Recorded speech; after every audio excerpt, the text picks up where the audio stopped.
Hey guys, and welcome back. My name is The Forgetful Fish, and welcome to a very special vlog.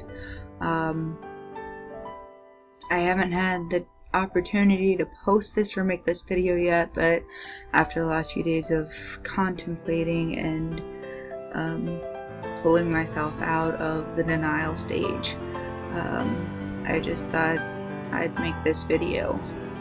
On Tuesday at 9:30 on my lunch break, I got a phone call from my mother saying my cousin of only 19 years lost his battle with depression and took his own life. And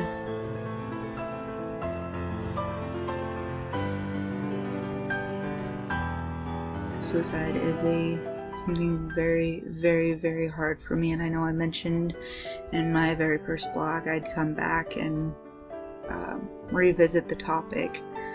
The person I was talking about then was my sister, and I didn't expect to come back to this topic until just recently. I didn't expect to come back to it this fast.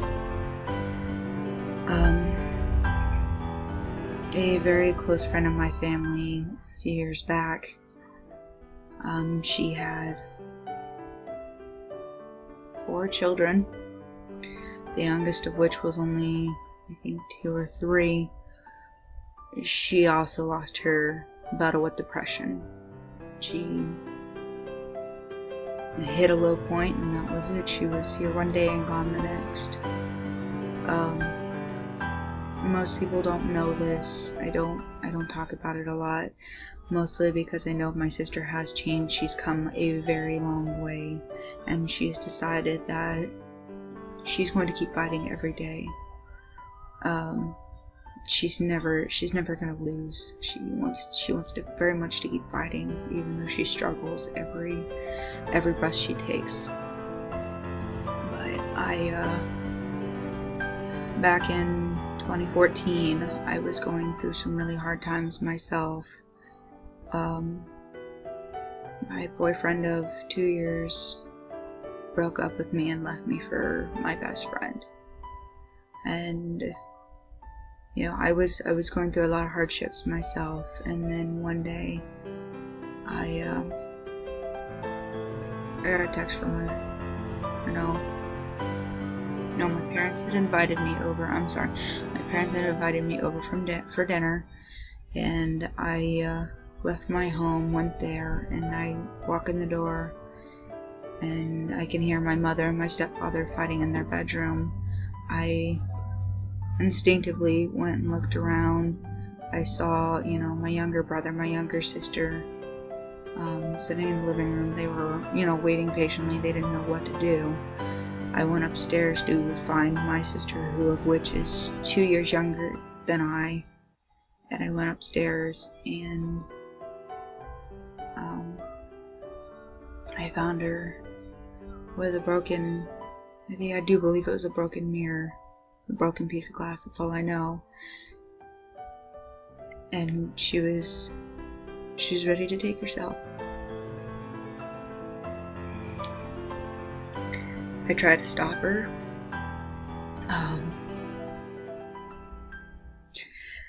I reached out. I tried to stop her. The whole fight my parents were having downstairs was over my sister, which I don't know how many of you know what it is, but she suffers from bipolar and depression. And she had hit a really low point, and the fighting, the arguing, everything got to her too much, and she was ready to end it. And when I got up there and I tried talking to her, trying to figure out what was going on, she slit her wrist. Thank God it was across. It was horizontal and not vertical. For all those of you who don't know, the vertical way is a lot more serious. It's what most people will refer to as it's the serious. It's not the attention seeking. Not that my sister cut herself to seek attention. She did it to escape the pain. But this time she had cut herself way worse than any time before. and by this point there was a lot of blood. I remember that there was a lot of blood, and I grabbed her and I told her she needed to get her ass downstairs. I got something. I held her pressure against her. I got her to the restroom and forced her arm in the sink, and I ran cold water over it. That was my first instinct, is cold stops the bleeding. Pressure and cold. And I ran and got my stepdad and my mother, at which point they had finally stopped arguing once I caught their attention and they knew the dire situation. And they rushed her off to the hospital, and she had to have stitches in her arm.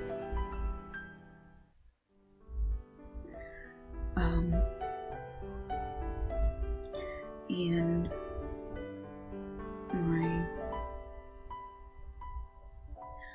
I've also, I didn't find this out until after we were living together and everything, but I found out I had saved my fiance from ending her life. She lost her fiance before me to a car wreck, and it put her in a really bad spot. And she was ready to end it all until we started talking. And from the moment we've been together, she's been, as far as she says, she's been better. And for those of you who would like to know about me, I also suffer from an anxiety disorder. I also suffer from depression myself.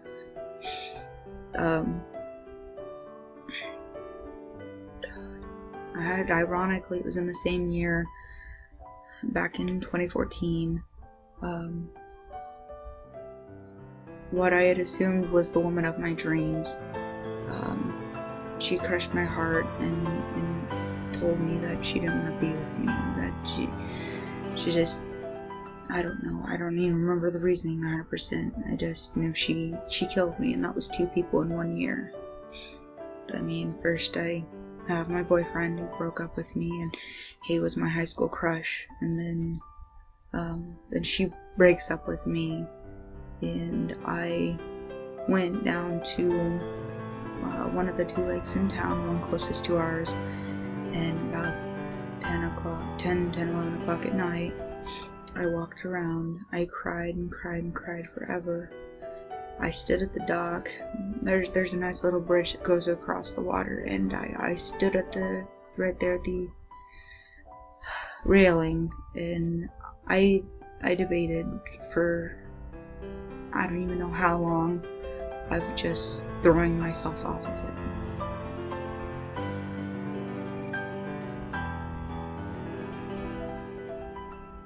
I debated if it was worth it.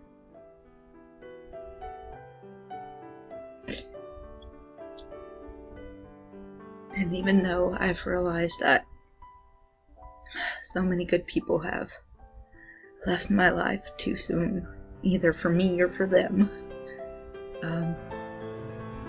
I mean too much for other people. I'm a mother to my siblings. I'm a mother to some of my cousins. I raised them. You know, there's a lot of people who still needed me to fight. There's so much I needed to do with my life.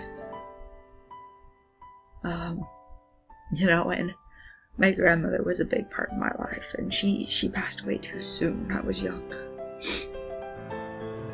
She was my world. And when I was younger, I promised I'd do so much with my life. I did. I promised her, and I promised her on her deathbed that I was going to do so much good with my life. I was going to go out there, I was going to be somebody and do something and help people. And, so for all of you out there who feel like you've been through so much and there's no way out, or there's no one there for you, or you feel like there's only one option to end it all, I beg you, reconsider it, think of it, think it over. I don't agree with everybody who when they talk about somebody taking their life, they say it's selfish. It's not selfish.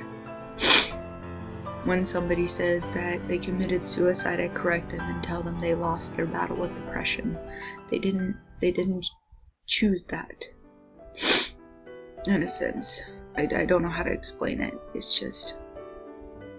But seriously, guys, if you ever get to that point, find somebody, talk to somebody. There's always people there to talk to that will listen to you, that will understand. It may not be, family, friends. It may be somebody on the internet or whoever. Your family, your friends. It doesn't matter whether you know them personally or not. There's always someone out there who understands. And there is also a suicide help prevention hotline that you all can call.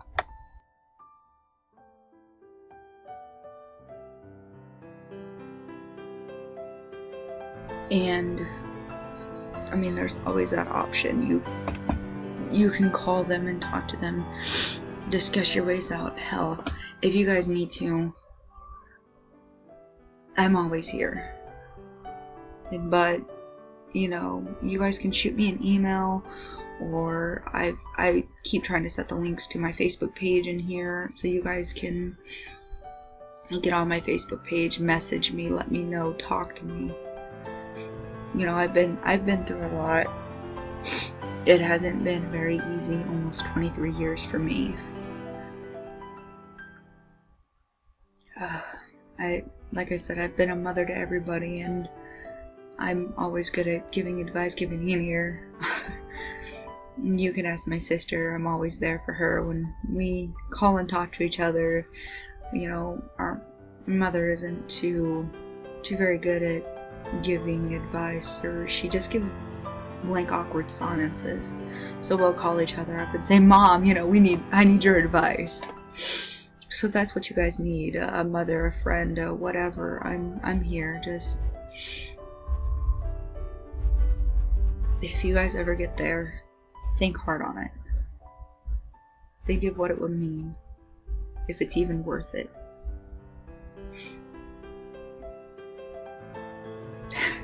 I'm sorry, I didn't mean for this one to be all emotional, but it did break a very, very strong chord in my heart. Just so you know, this is for you, Scotty boy. We're all gonna miss you. I didn't know you for very long, and I found out too late that you were my cousin. And for Miss Erica Mills, I know it's been a couple years, but we do miss you here. We miss you very much. I'm sure your kids and your husband are doing alright. We just miss you guys. This is me signing off. Bye guys. Until next time.